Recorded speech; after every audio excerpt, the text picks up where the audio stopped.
Para quem foi feito o inferno? Para o diabo e seus anjos. Só que o inferno tem prazo de validade, né? O livro do Apocalipse diz que chega uma hora em que o inferno cai na extinção absoluta. Ele é jogado no lago de fogo e se extingue. De modo que uma outra coisa que as pessoas não entendem é que o conceito de eternidade ao qual o inferno se vincula, quando se fala de inferno eterno, se distingue absolutamente do espaço-tempo. Uma coisa é o tempo sem fim. Uma coisa é o universo em expansão, que continua indo. A gente não sabe dentro do que ele é, mas não sabe qual é a parede final disso, nem se tem. E se soubesse, só aumentaria o problema, porque depois dessa parede teria que haver uma outra coisa. Mas é porque as pessoas, do ponto de vista filosófico, do ponto de vista matemático e físico, são de uma ignorância enorme. Então elas confundem eterno com o infinito espaço-temporal. O eterno não é mensurável por tempo e espaço. O eterno cabe num átimo de nada. O eterno é absolutamente existencial. Eu já experimentei milhares de vezes o inferno, dentro do meu coração, em lugar nenhum, com agonias de morte que só Deus sabe. E aquele segundo, aquele minuto, aquele tempo de vivência daquilo tem e carrega a experiência de algo que seria pior do que a duração do tempo. Parece que é muito maior do que o tempo que você sofre. A eternidade não é mensurável por nenhuma categoria de mensurabilidade. Ela é um estado, ela é um momento. Agora, ela carrega em si o poder de fazer você assumir, perceber, discernir todas as coisas que lhe foram dadas como oportunidade de vida e que você não quis. Por isso eu entendo o inferno como uma oportunidade da graça divina. Porque o inferno é um lugar onde você enxerga, sem limitação psicológica, sem trauma paterno, materno de figuras parentais, porque muita coisa que a gente faz bárbaras hoje em dia tem a ver com as pulsões das nossas frustrações, pai canalha, mãe indiferente, e aí você vai se tornando um ser estranho, você vai se psicopatizando, sociopatizando. Agora, no inferno, todas as realidades fenomenológicas da história e da experiência psíquica da gente são suspensos. Aí você fica, pela primeira vez, sozinha, sem transferência, sem projeção. E não precisa de uma hora para ver tudo. É um átimo de nada onde tudo entra, tudo cabe e a tua lucidez se torna completa, absoluta. De modo que eu sempre digo que para um cara ir para o inferno, ele tem que ter uma resolução horrorosa, porque do contrário não dá, não entra.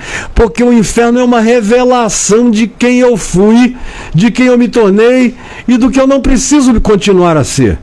De modo que é por isso que o livro do Apocalipse não coloca o inferno como uma realidade perene na existência. Ele tem dia para acabar. Ele é jogado no lago de fogo, ele termina. E eu vejo o inferno como uma graça divina. Porque tudo aquilo que me ajuda a enxergar quem eu poderia ter sido e não fui, e que me ajuda a ver que eu não fui por causa dos meus agarramentos, com todos os meus traumas, os meus cultos ao trauma, e que impediram a minha cognitividade, a minha sensibilidade, ou que criaram em mim bloqueios para eu não enxergar o que estava óbvio na minha frente, é graça, é luz. Então tudo em Deus é melhor do que qualquer outra coisa. E a Escritura diz que a misericórdia de Deus triunfa sobre o juízo. A cruz é maior do que o inferno. O Paulo diz em Romanos no capítulo 6 que o primeiro Adão foi gerado para a morte. Ele, a mulher dele, aí ele gerou 2 filhos que se mataram por causa de liturgia cultica. Um chegou com um sanguezinho de ovelha, sincero, ofereceu a Deus sem nenhuma sofisticação. O outro fez um aparato estético extraordinário que seduzia Deus pela estética. Mas Deus outra vez apreciou mais o coração de Abel do que a estética de Caim. E Caim vai e mata Abel. Aí você vai seguindo essa história de Adão, é a história da gente. Agora, Jesus é chamado por Paulo, em Romanos 6, de o segundo Adão. E aí ele diz, se no primeiro Adão todos morreram, no segundo Adão, todos são vivificados dentre os mortos. Se no primeiro Adão o pecado trouxe juízo, no segundo Adão o pecado está suspenso e justificado pelo que Cristo fez na cruz. Aí você vai vendo aquelas comparações, a ponto de Paulo dizer, para não deixar nenhuma dúvida, que aonde superabundou o pecado, aonde abundou o pecado, superabundou a graça.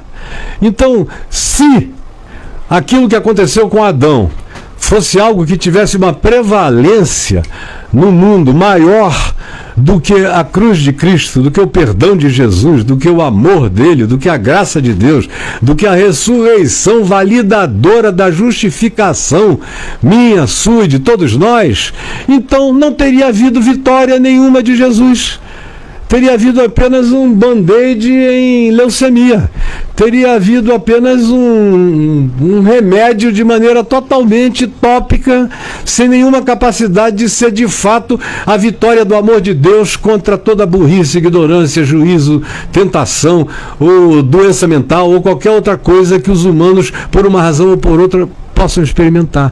Então, enquanto as pessoas não compreendem, aí eu queria dizer o seguinte, a teologia não ajuda você a fazer diferença entre o tempo longo e a eternidade.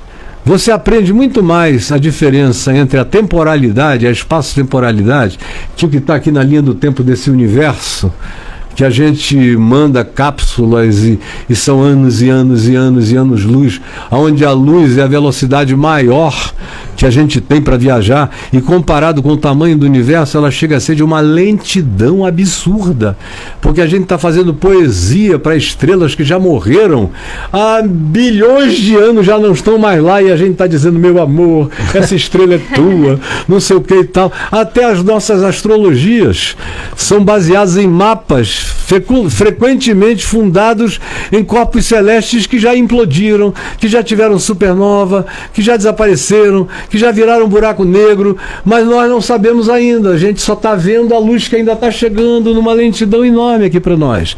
Agora, se você mergulha na mecânica quântica da física, aí você começa a aprender a diferença entre o momento eterno e a sequência espaço-temporal daquilo que aparentemente parece não ter fim.